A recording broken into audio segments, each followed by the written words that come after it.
हमारे देश में नेता के ऊपर भ्रष्टाचार का आरोप लगने पर क्रांति का रूप क्यों देते हैं? क्यों भ्रष्टाचार के आरोप लगने पर खुद को महात्मा गांधी और भगत सिंह के प्रतीक से जोड़ा जाता है? ऐसा देखा जाता है कि किसी नेता के गिरफ्तारी को गांधी जी और भगत सिंह जी के दौर के गिरफ्तारी को जोड़कर दिखाया जाता है।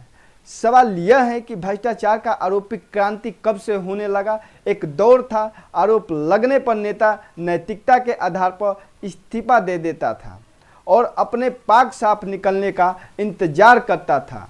आज के राजनीति में जिस प्रकार भ्रष्टाचार के आरोप लगते हैं, उसके पक्ष में विक्टिम वाला नैरेटिव खड़ा करने की कोशिश शुरू की जाती है। मनीष सिसोदिया के मामले में भी आम आदमी की यह कोशिश दिखाई दी। जैसे सीबीआई ने उन्हें पूछताछ के लिए बुलाया, वो सबसे पहले गांधी जी के मूर्ति के पास पहुंच गए, एक रोड शो किए और लोगों को संबोधित करके कोशिश किए कि उनके खिलाफ साजिश हुई है। सिसोदिया के पास 18 से ज़्यादा बड़े मंत्रालय, एक कैबिनेट मिनिस्टर सत्येंद्र जैन करीब 9 महीने से जेल में है, उनका इस्तीफा अभी तक नहीं हुआ। अब मनीष सिसोदिया भी शराब कांड में गिरफ्तार हो चुके हैं।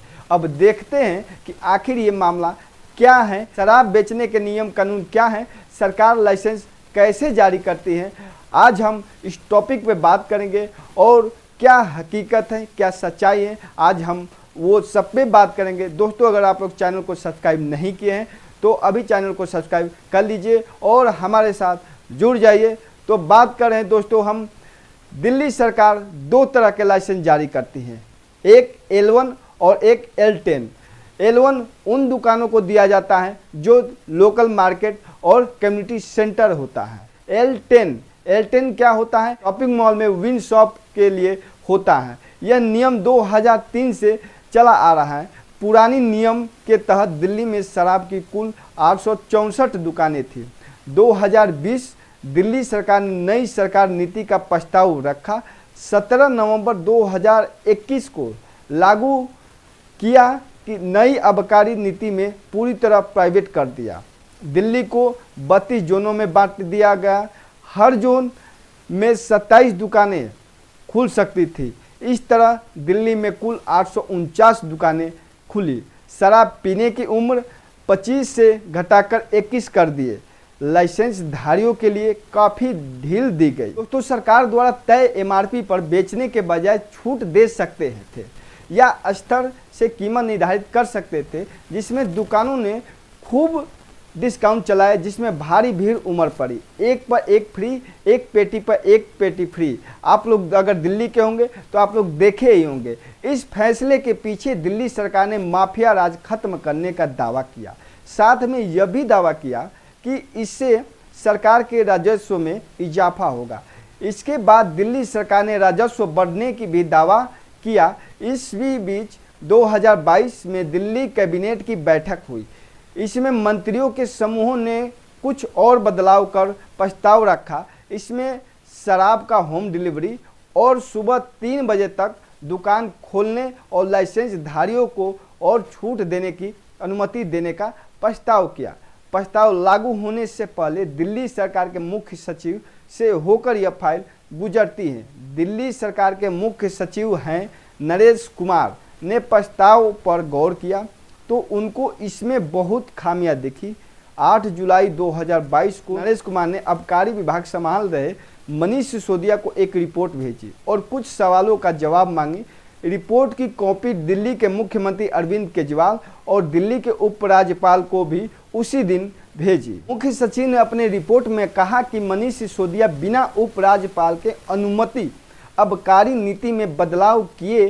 नियम यह है कि किसी नीति में बदलाव किया जाता है जो पहले ही लागू हो चुकी है तो आबकारी विभागों को उन्हें कैबिनेट के सामने रखना होगा और अंतिम मंजूरी के लिए उपराज्यपाल के पास भेजना होगा। कैबिनेट और उपराज्यपाल ने मंजूरी के बिना किया गया बदलाव अवैध है। रिपोर्ट में कहा गया कि सिसोदिया के सीधे आदेश के बाद आबकारी विभाग ने कोविड महामारी के बहाने टेंडर शुल्क पर लगभग 145 करोड़ की छूट देने का फैसला किया। इसके लिए उपराज्यपाल और कैबिनेट की अनुमति नहीं ली गई। मुख्य सचिव के रिपोर्ट में यह भी कहा गया कि विदेशी शराब की दरों में बदलाव करके लाइसेंस धारियों को अनुचित लाभ पहुंचाया गया। यानी शराब खूब बिक रही थी, लेकिन सरकार को इससे कोई लाभ नहीं हो रहा था, लेकिन प्राइवेट रिटेलर दुकानों को खूब फायदा हो रहा था। नरेश कुमार ने अपने रिपोर्ट में कहा कि इसमें टॉप पॉलिटिकल व्यक्तियों के लेन देन के संकेत मिल रहे हैं। आरोप यह भी लगे कि जो पैसा का लेन देन हुआ उसका इस्तेमाल पंजाब चुनाव में आम आदमी पार्टी ने किया। मुख्य सचिव के इस रिपोर्ट को देखते हुए 22 जुलाई 2022 को एलजी बीके सक्सेना ने मामलों की जांच सीबीआई से कराने की सिफारिश की। 28 जुलाई 2022 को दिल्ली के उप मुख्यमंत्री मनीष सिसोदिया ने नई नीति को वापस लेने का ऐलान कर दिया।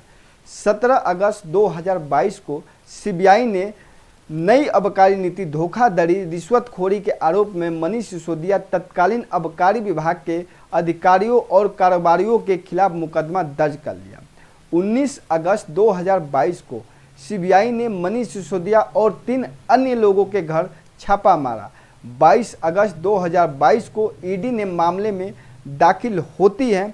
ईडी ने सीबीआई से मिली जानकारियों के आधार पर मनी लॉन्ड्रिंग मामला दर्ज किया। 30 अगस्त 2022 को सीबीआई ने सिसोदिया के बैंक लॉकर्स की तलाशी ली। 16 सितंबर 2022 को ईडी ने देश भर में 35 जगहों पर छापेमारी की। 29 सितंबर 2022 को आप विधायक दुर्गेश पाठक से ईडी ने 10 घंटे तक पूछताछ की। 27 सितंबर 2022 को सीबीआई ने आम आदमी पार्टी के कम्युनिकेशन इंचार्ज विजय नायर को गिरफ्तार किया। इस मामले में प्रमुख साजिशकर्ता बताया गया। अगले दिन सीबीआई ने 28 सितंबर 2022 को ईडी ने शराब कारोबारियों समीर महेंदु को गिरफ्तार किया। इन पर यह आरोप है कि मनीष सिसोदिया के नज़दीकियों को करोड़ों रुपए का भुगतान किया गया। दोस्तों, अब बात करते हैं 17 अक्टूबर सीबीआई ने सिसोदिया से 9 घंटे तक पूछताछ की। सिसोदिया ने आरोप लगाया कि उन्हें बीजेपी में शामिल होने का दबाव डाला गया। 25 नवंबर 2022 को ईडी ने पहली चार्जशीट दायर की, जिसमें मनीष सिसोदिया का नाम नहीं था। 30 नवंबर 2022 को मनीष सिसोदिया की करीबी अमित अरोड़ा को गिरफ्तार किया गया। 24 जनवरी 2023 को सीबीआई ने एक कंप्यूटर सिसोदिया के दफ्तर से जब्त किया। कहा गया कि ज़्यादातर फाइल डिलीट कर दी गई है, लेकिन फॉरेंसिक टीम के मदद से रिकवर कर ली गई। 19 फरवरी को सीबीआई ने फिर सिसोदिया को पूछताछ करने को बुलाया, लेकिन सिसोदिया ने नहीं गए और एक ट्वीट करते हैं, सीबीआई ने कल फिर बुलाया है। मेरे खिलाफ इन्होंने सीबीआई ईडी की पूरी ताकत लगा रखी है। घर पर रेड, बैंक तलाशी, कहीं मेरे खिलाफ कुछ नहीं मिला। मैंने दिल्ली के बच्चों के लिए अच्छी शिक्षा इंतजाम किया है, ये उसे रोकना चाहते हैं। मैंने जांच में हमेशा सहयोग किया है और करूंगा। दोस्तों, सीबीआई ने फिर पूछताछ के लिए नई तारीख 26 फरवरी को दी और 26 फरवरी को शराब घोटाले के आरोपी मनीष सिसोदिया सीबीआई से पूछताछ होने से पहले राजघाट गए और समर्थकों को संबोधन किया और 11 बजे मनीष सिसोदिया सीबीआई ऑफिस पहुंचे और 8 घंटे तक चली पूछताछ के बाद सिसोदिया को गिरफ्तार कर लिया गया। और सीबीआई ने कहा कि सिसोदिया ने टाल मटोल जवाब दिए, जांच में सहयोग नहीं किया, इसलिए गिरफ्तार किया गया। तो दोस्तों, आप लोग बताना वीडियो आप लोगों को कैसी लगी। अगर आप चैनल को सब्सक्राइब नहीं किए हैं तो आप लोग चैनल को सब्सक्राइब कर लीजिए और हमारे साथ जुड़ जाइए। जय हिंद।